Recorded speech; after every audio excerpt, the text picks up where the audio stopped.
আপনারা দেখছেন এক্সপ্রেস বাংলা, অন্তহীন খবর।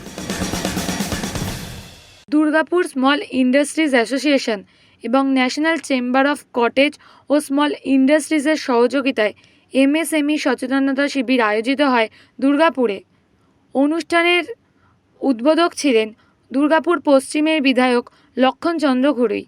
এছাড়াও উপস্থিত ছিলেন আইইডিএসের অধিকর্তা প্রদীপ কুমার দাস, কলকাতা শাখা কার্যালয়ের যুগ্ম অধিকর্তা শ্রী মৈনাক গন্টাইত, দুর্গাপুর ডিআইসির জেনারেল ম্যানেজার এস বন্দ্যোপাধ্যায়, প্রাক্তন সহকারী অধিকর্তা ডক্টর কুন্দন সাহা।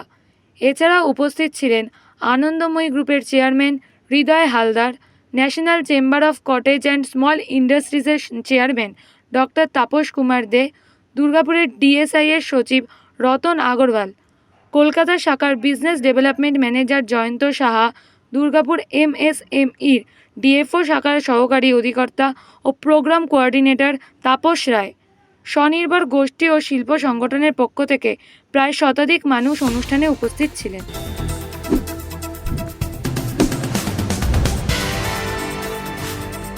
আপনারা দেখছেন এক্সপ্রেস বাংলা, অন্তহীন খবর।